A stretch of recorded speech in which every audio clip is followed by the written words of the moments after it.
Ok, bonjour à tous et à tous, bienvenue sur la chaîne Make in Real. Aujourd'hui, j'ai l'immense honneur de recevoir Loïc Risleng-Guedjo, doctorant à l'université Clement Owen. Aujourd'hui, Loïc va nous parler du bois, des bandes composites, des enjeux, de la valorisation des opportunités. Bonjour Loïc et bienvenue. Ok, bonjour Thierry, merci pour cette autre invitation. C'est toujours un plaisir de t'inviter sur le panel. Sans toutefois tarder, je pense que nous allons entrer dans le vif du sujet et tu vas nous présenter ce que tu as préparé pour nous.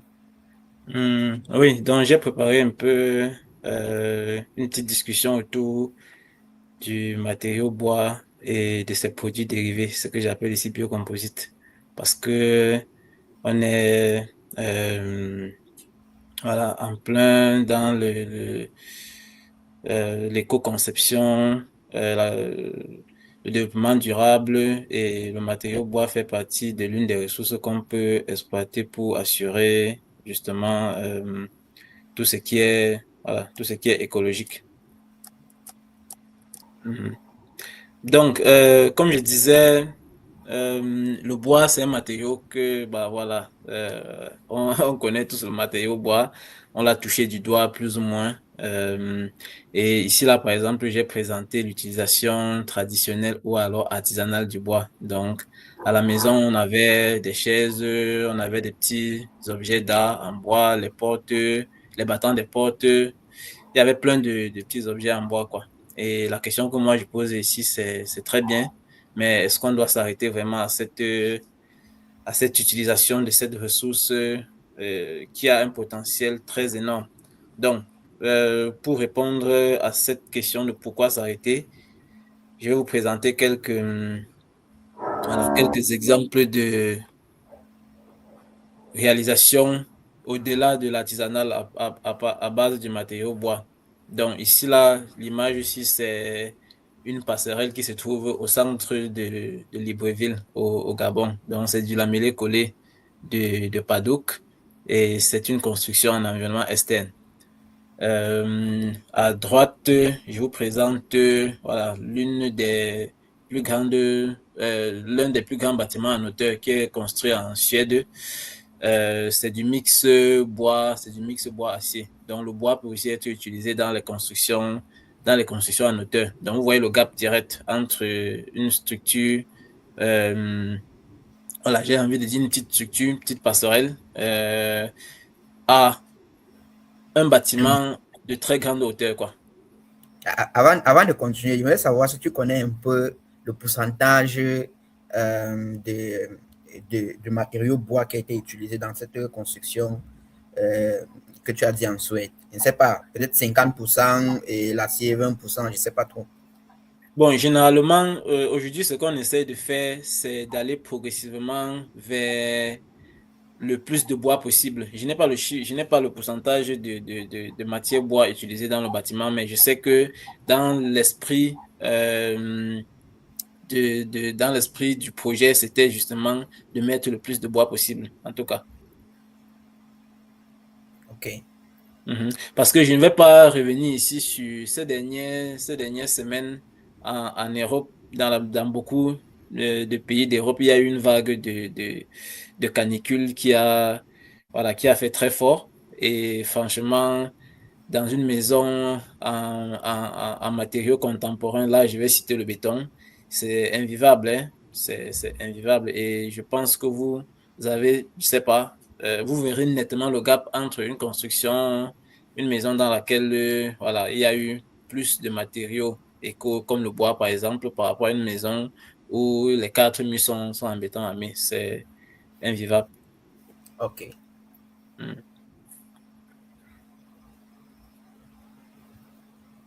Bon, après, la question que moi je pose aussi aujourd'hui, c'est par rapport à nos pays africains, par rapport au Cameroun en particulier, où est-ce qu'on en est avec l'utilisation du bois au-delà de la construction artisanale? Et j'ai fait quelques recherches, notamment dans la ville de Yaoundé, et je me suis rendu compte qu'il y avait notamment plusieurs paroisses voilà, plusieurs paroisses qui avaient des charpentes en lamellé collé, qui avaient des charpentes en bois. Et ça, c'est la paroisse, c'est la basilique Marie Reine des Apôtres de Mvoli à Yaoundé.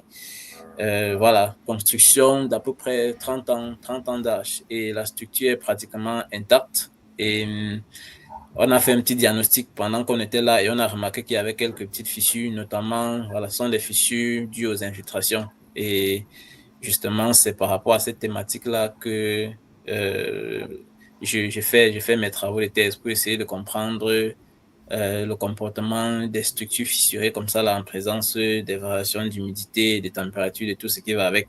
Donc, euh, on a aussi visité à Yaoundé une maison familiale.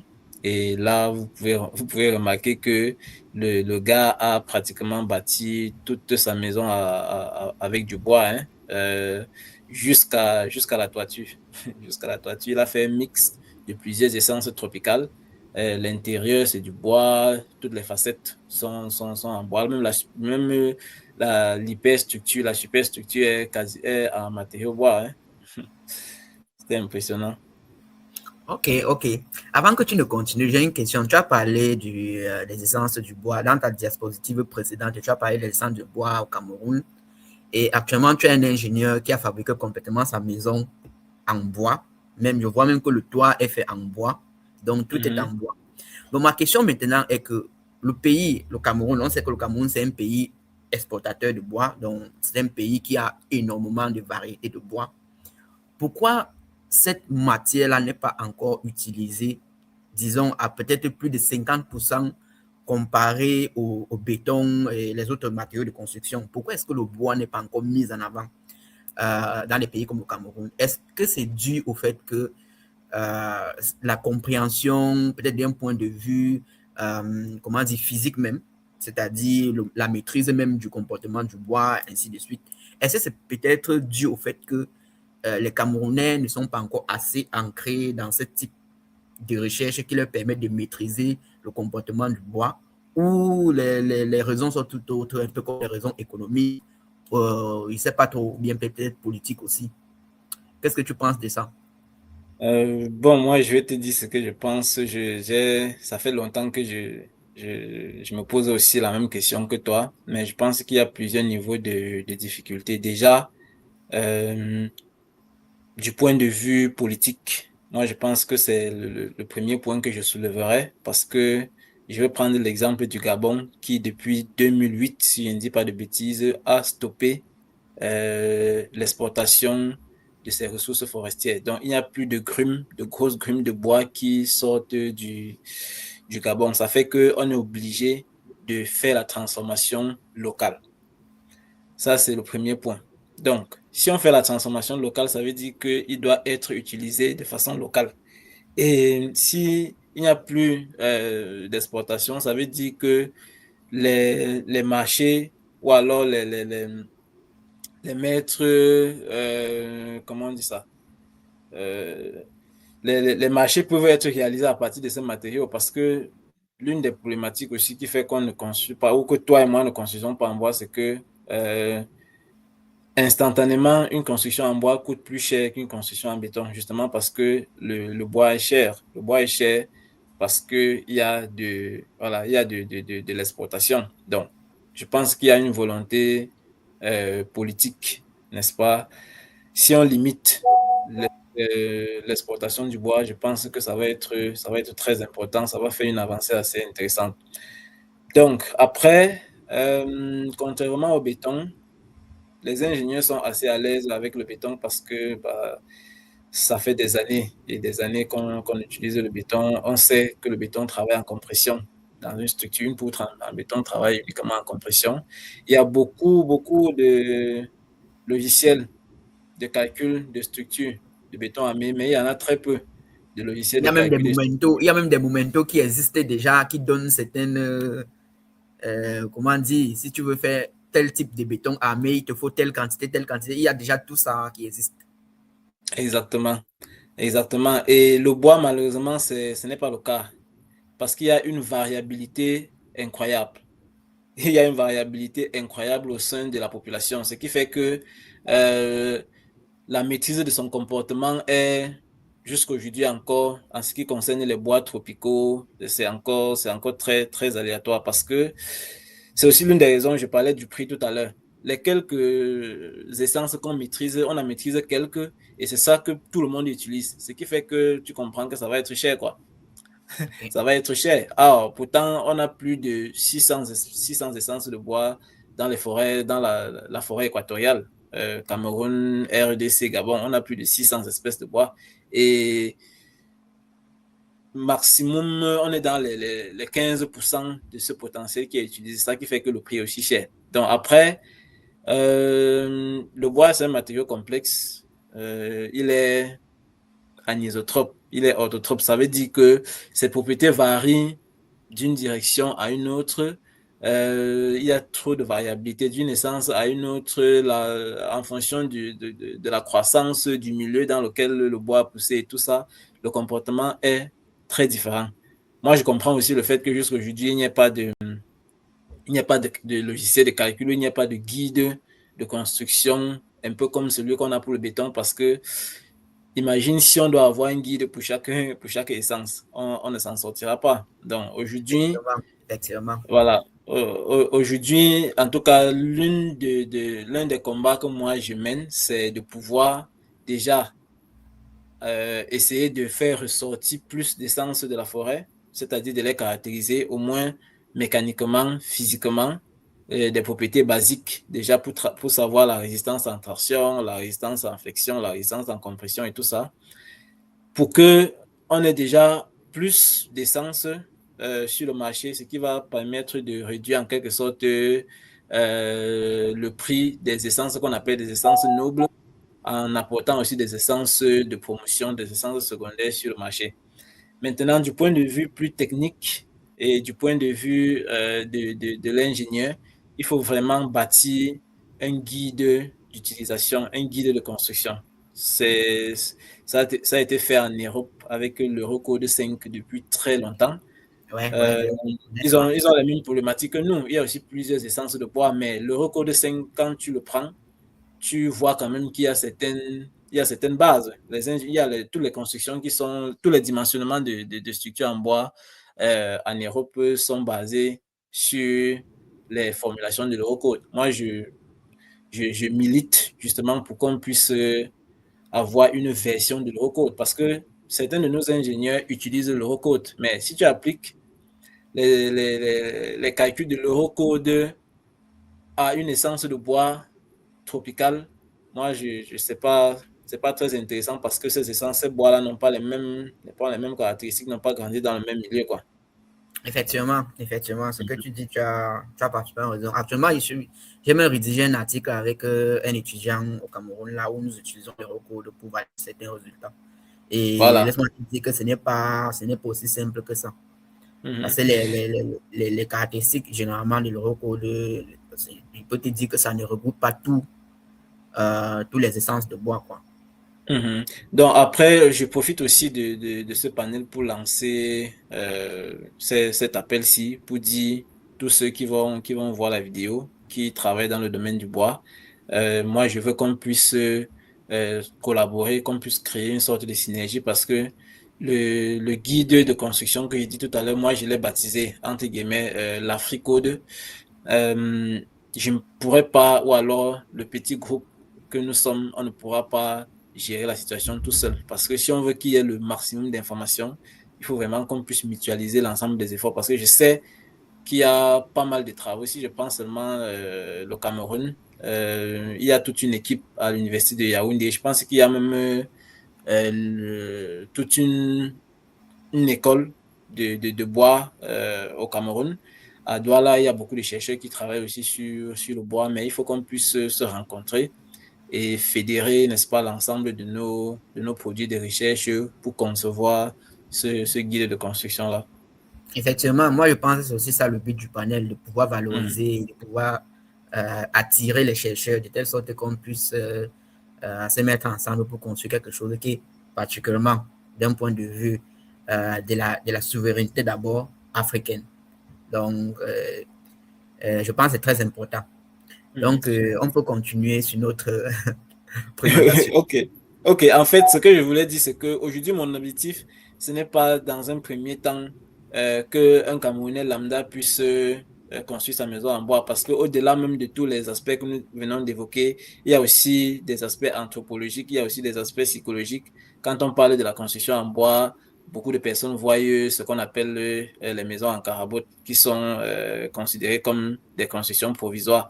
Mais déjà, ne serait-ce qu'au niveau de la place publique, c'est-à-dire, je ne sais pas, les centres commerciaux, les bâtiments publics, les ministères, les choses comme ça et tout ça, qu'on puisse déjà faire quelque chose de grand comme ça pour qu'on puisse réaliser le potentiel de cette ressource-là. Donc, on va aller un peu plus vite. Voilà, j'ai aussi prévu de vous montrer que, bon, c'est vrai que chez nous, il y a encore beaucoup de choses à faire, mais ailleurs, ça va très vite, hein. Ça va très vite. Depuis novembre 2024, il y a la station spatiale japonaise qui a testé le tout premier satellite à base d'éléments en bois. Et voilà, il y a 3 essences de bois qui ont été exposées dans la station spatiale internationale. Et c'est vrai que le premier n'a pas été un succès, mais vous et moi savons qu'ils ne vont pas s'arrêter là. C'est comme pour dire que imaginez jusqu'où peut aller le potentiel de ce matériau-là. Très impressionnant. Mhm. Ouais. C'est vraiment impressionnant. À côté de ça, il y a aussi l'impression 3D parce que les gens me posent souvent la question, bon, tu fais la promotion de l'utilisation du bois dans la construction. OK. Si aujourd'hui on décide tous de construire en bois, ça veut dire qu'on va prendre un coup du point de vue de la protection de l'environnement. C'est-à-dire que l'écosystème va prendre un coup, les écologistes vont nous attaquer et tout le reste. Mais au-delà du fait que l'utilisation du bois doit être accompagnée d'une gestion forestière durable, et il y a beaucoup de politiques et beaucoup de choses qui sont mises en place pour gérer une forêt. Mais au-delà de ça, il y a aussi des solutions technologiques comme l'impression 3D. Ça veut dire qu'aujourd'hui, il y a des études qui prouvent qu'on peut carrément imprimer le bois. Yeah, effectivement. On peut carrément imprimer le bois. À côté de ça, à notre échelle, il y a aussi plein de choses qu'on peut faire. C'est ce que moi je présente ici, ce que j'ai appelé biocomposite au début de la présentation. En fait, euh, partant de l'abattage du tronc jusqu'à l'utilisation de la poutre de bois dans une structure, il y a beaucoup de... Bon, moi, je n'ai pas envie d'appeler ça déchets, c'est interdit dans notre jargon. On appelle ça des coproduits ou alors des connexes.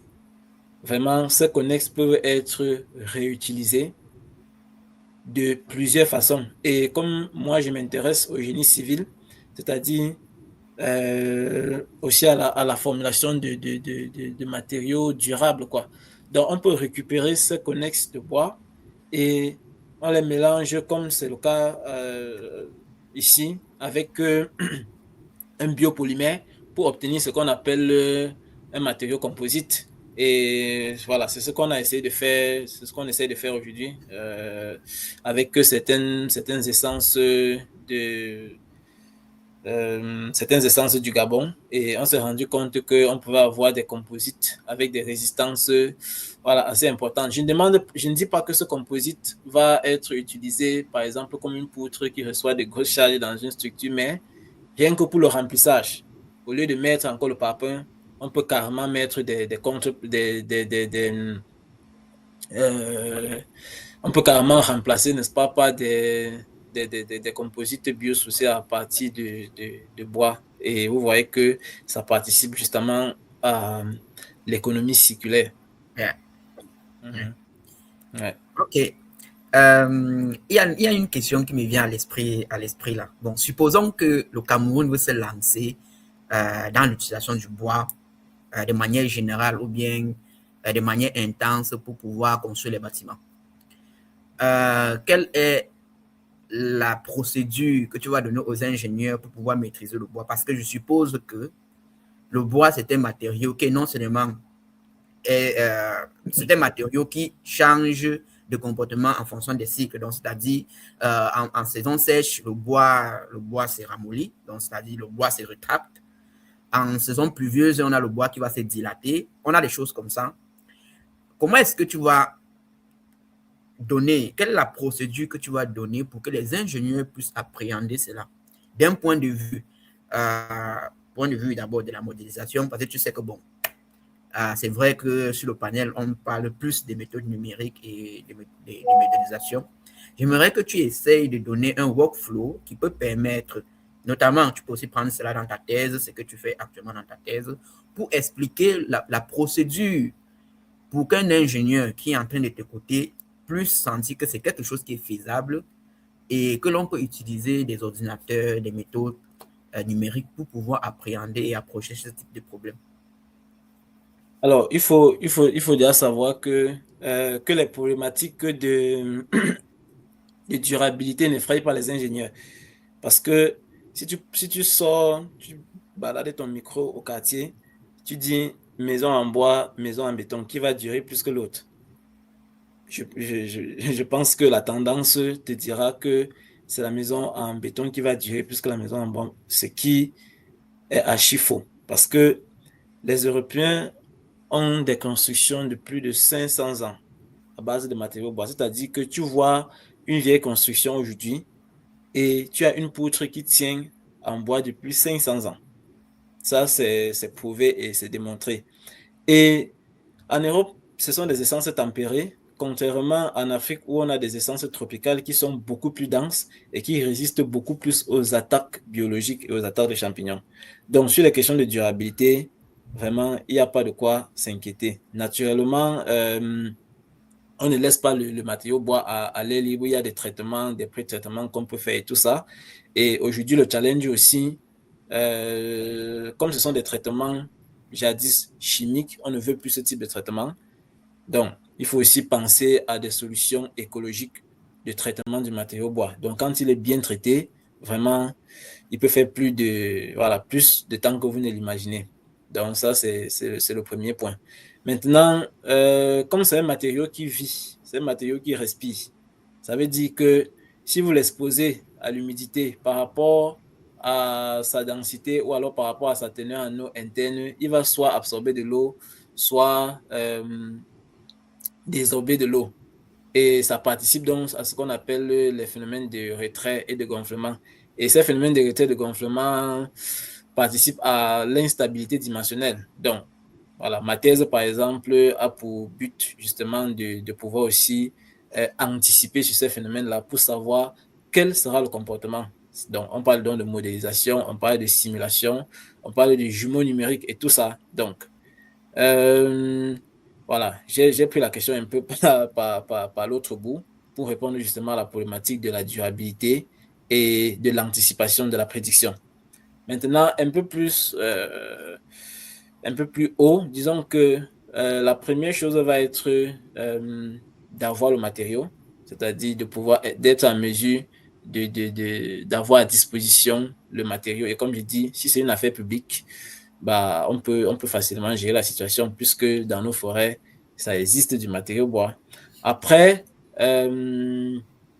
voilà, il faut forcément que l'ingénieur soit un habitué ou alors ait la connaissance du matériau parce que les techniques de conception en matériaux bois ne sont pas les mêmes techniques que les techniques de conception des structures en béton armé. Les assemblages ne sont pas pareils.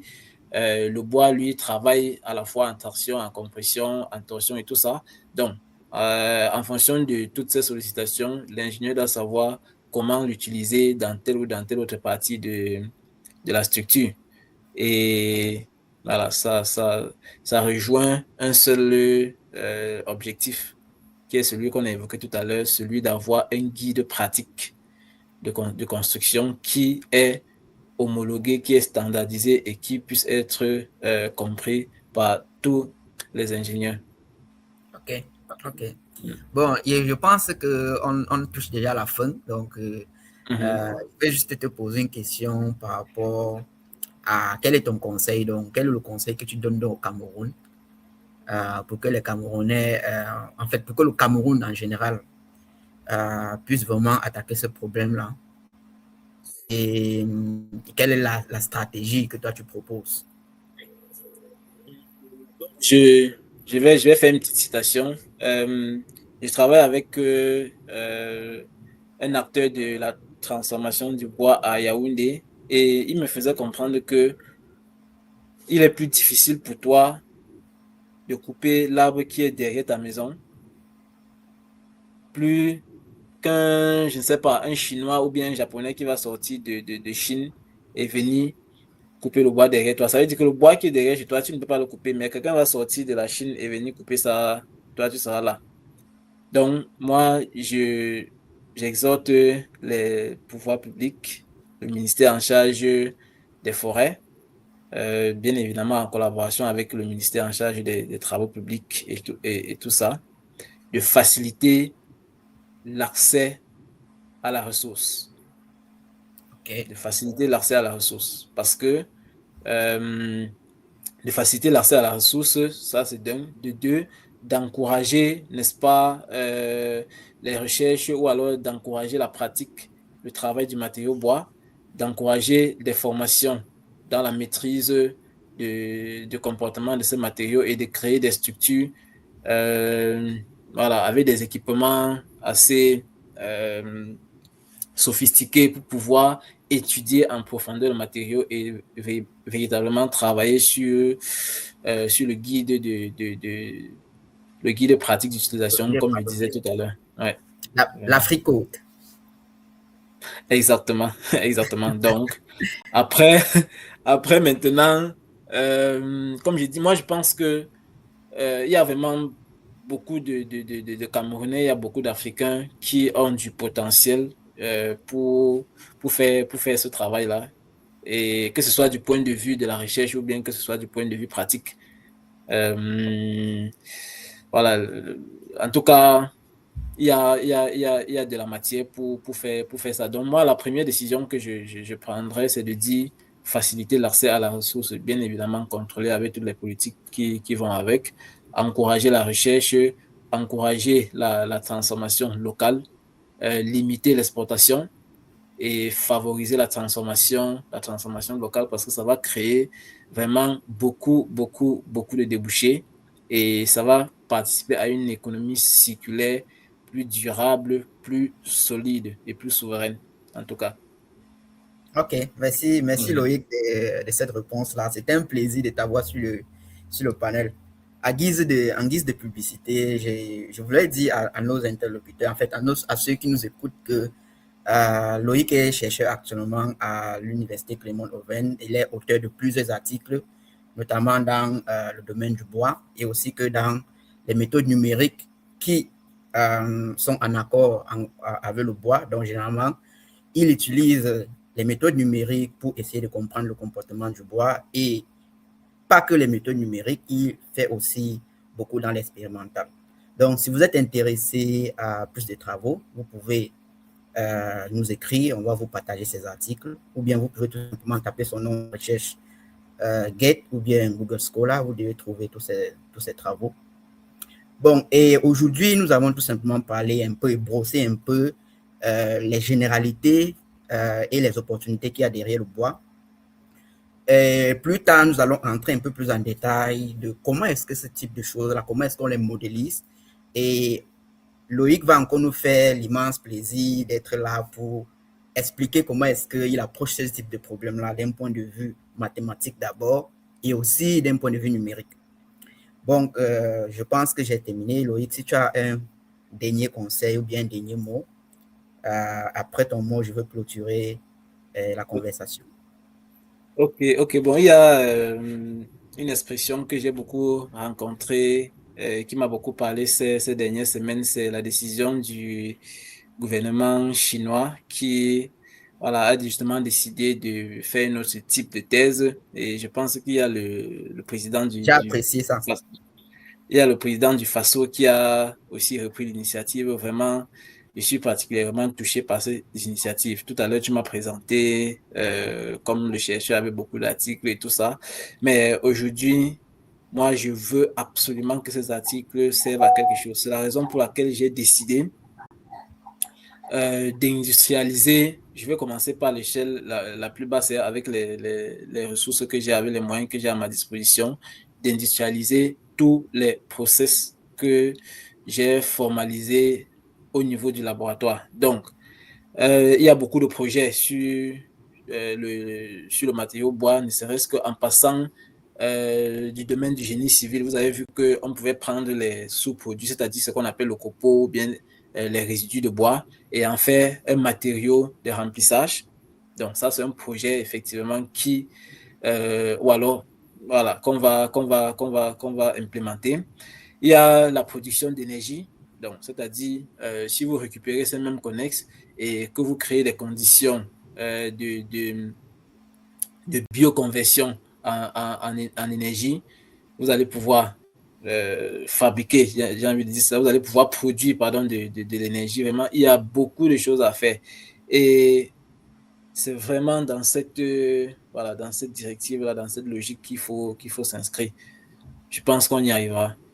Ok, merci Loïc. Mm. Mm. Donc, merci à toi aussi voilà, d'avoir pris ces 30 minutes pour discuter un peu. Je pense que si on répète ce genre d'activité, on aura de la chance de toucher un bon nombre de personnes avec qui on va pouvoir fédérer et bâtir davantage notre beau continent. Effectivement, c'est ça l'objectif. Mm.